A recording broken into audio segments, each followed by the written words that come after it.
지난주부터 새해 각 부처 업무 보고를 받고 있는데 각 부처에서 업무 보고 준비를 하느라 노고가 많습니다.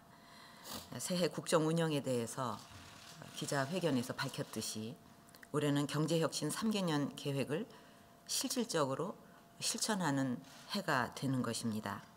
이 시기를 놓치면 우리 경제가 회복되기 어렵기 때문에 이 기회를 꼭 살려야 하겠습니다.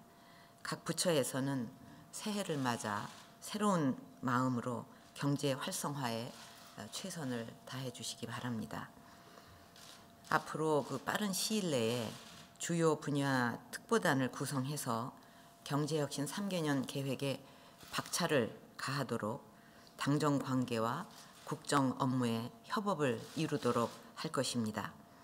청와대 조직도 일부 개편을 통해서 업무의 효율성을 높이고 심기일전에 일할 수 있도록 하고 지금 공석으로 있는 해양수산부 장관 등 꼭 필요한 소폭 개각을 통해서 새롭게 출발하는 계기로 삼고자 합니다. 어제까지 경제혁신 3개년 계획과 통일 준비에 대한 부처 업무 보고를 가졌습니다. 올해 업무 보고는 작년과 달리 크게 4개 분야로 주제를 나누어서 관련 부처들이 함께 보고하는 방식으로 진행이 되고 있는데 각 주제별로 여러 부처 정책들이 업무 현황과 계획을 서로 협업할 수 있는 좋은 기회라고 생각합니다. 이제 부처 업무 보고가 끝나면 최대한 실천을 해야 하는데 이를 위해서 4가지 점을 강조하고자 합니다. 첫째는 각 부처는 치밀한 실행 계획과 로드맵을 만들어서 연말에는 반드시 국민들이 느낄 수 있는 변화를 만들어 주기를 바랍니다. 특히 정책 입안 단계에서는 잠복되어 있는 이해관계가 실제 집행되는 과정에서 드러나면서 저항에 부딪힌다든가 또 집단 간 갈등이 표출되는 경우가 많습니다. 이로 인한 사회적 비용을 최소화하기 위해서는 실행 계획을 세울 때 아예 이런 장애 요인, 이런 갈등 요인이 있을 수 있다 하는 것을 충분히 예측을 하고 위기관리 계획도 철저하게 준비를 해야 하겠습니다. 두 번째로는 협업이 매우 중요합니다. 올해는 협업의 수준을 한 단계 끌어올려서 부처뿐만 아니라 지자체와 공공기관 그리고 민간 기업과의 협업에도 힘을 쏟아서 정책의 효과를 높여 나가야 합니다. 복지정책, 창조경제 등 상당수의 이 정부 정책들은 지역마다 특성이 다르기 때문에 지자체와 충분한 의사소통과 협력을 통해서 정부 정책의 효과와 국민 체감도를 높여주기를 바랍니다. 세 번째로는 각 부처는 정책 집행 과정에서 반드시 이번에도 국민 중심, 현장 중심의 원칙을 지켜나갔으면 좋겠습니다. 정책을 수립한 후 지자체나 산하기관에 지시하는 것으로 끝나서는 절대 안 됩니다. 늘 현장 상황을 모니터링하고 왜냐하면 이거 이렇게 되겠지 하고 현장에 막상 가보면 엉뚱하게 안 되는 경우를 봤거든요. 그래서 늘 현장 상황을 모니터링하고 필요한 경우 직접 현장에 나가서 집행 실태를 점검하고 정책 대상자나 전문가들 의견을 지속적으로 파악해서 미흡한 점들을 보완해 주기를 바랍니다. 어떤 정책이 시작됐다 하면 그걸로다가 이제 이렇게 하겠다 하면 끝나는 게 아니라 끊임없는 보완의 시작이라고 오히려 생각하시는 게 좋을 겁니다. 규제개혁 신문고, 복지 부정신고센터, 어린이집 CCTV 설치 같은 시스템을 만들어서 국민과 함께 현장을 점검하는 방안에도 더욱 노력을 기울여 주기를 바랍니다. 네 번째로는 다양한 성공 사례를 발굴해서 확산시켜 나가는 노력을 할 필요가 있습니다. 백문이 불여일견이라고 이렇게 좋다 이렇게 해야 된다 하는 것보다 성공 사례 하나로 모든 것을 전달받게 되는 경우를 많이 봤습니다. 그래서 현재 자유학기제, 방과 후 돌봄 서비스, 일학습 병행제, 시간 선택제 일자리, 고용복지 플러스 센터 등 많은 국정과제가 학교 단위, 기업 단위, 지자체 단위에서 구체화돼 가면서 다양한 성공 사례들이 나타나고 있습니다. 모든 부처는 해당 국정 과제 분야에서 가장 모범적인 사례를 찾아서 그 주인공들이 직접 성공 노하우를 전파할 수 있도록 다양한 성공 사례 발굴과 확산을 위한 구체적인 방안을 만들어서 실행에 옮겨주기를 바랍니다. 최근 인천의 한 어린이집에서 절대 있어서는 안 될 아동 학대 사건이 발생을 했습니다.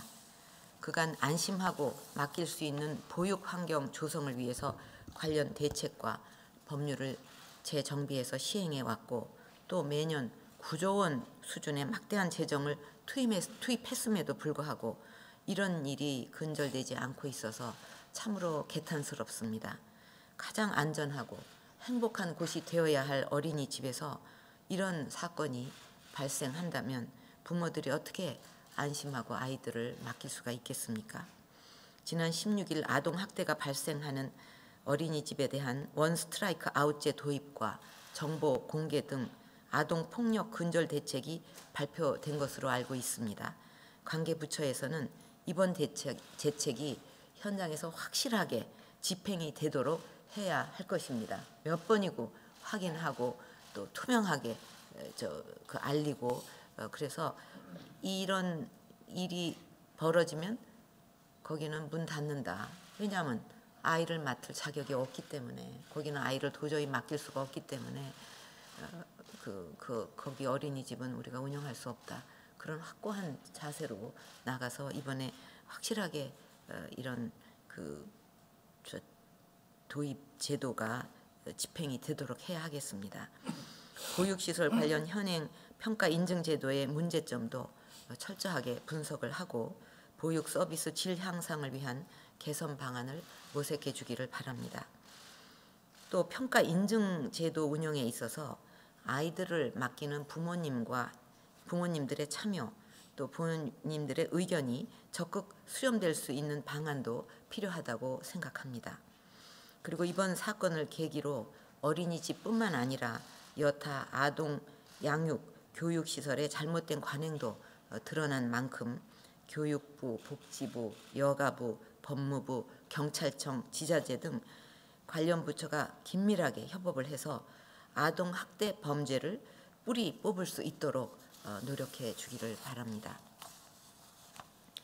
새해 국민들께 약속드린 여러 국정 과제들을 달성하고 또 오랫동안 쌓여온 적폐들을 청산하기 위해서는 무엇보다도 공직자들의 마음가짐과 자세가 중요합니다. 사실 대부분의 공직자들은 투철한 사명감을 가지고 각자의 자리에서 최선을 다하고 있지만 방산 비리를 비롯해서 최근 사건에서 보듯이 일부 공직자들이 공직 기강을 무너뜨리는, 그래서 공직자 전체에 먹칠을 하는 이런 불미스러운 사건들이 있었습니다. 각 부처는 소속 공무원과 산하기관 종사자들의 근무자세 확립을 위한 교육에 힘써 주기를 바라고, 국무조정실과 감사원 등 관련 기관들은 상시적인 점검 활동으로 공직 기강을 확립해 주기를 바랍니다. 지난주 발표한 기업형 민간 임대 활성화 대책은 지금 많은 인식의 변화가 일어나고 있는 이런 상황에 맞춰서 우리가 내놓은 대책입니다. 소유에서 거주로의 인식 변화에 따른 임대주택 수요 증가, 또 규제에서 지원으로의 임대주택 패러다임 전환을 반영을 한, 말하자면 중산층 주거 혁신 방안이라고 할 수 있습니다.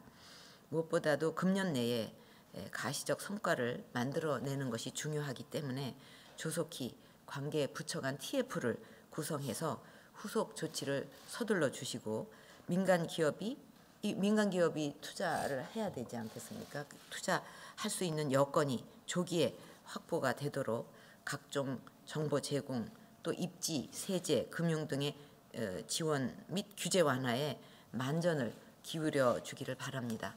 이거는 민간의 적극적인 참여와 투자가 없으면 무용지물이기 때문에 어떻게든지 민간이 적극 참여할 수 있는 여건을 만드는 것이 아주 중요합니다.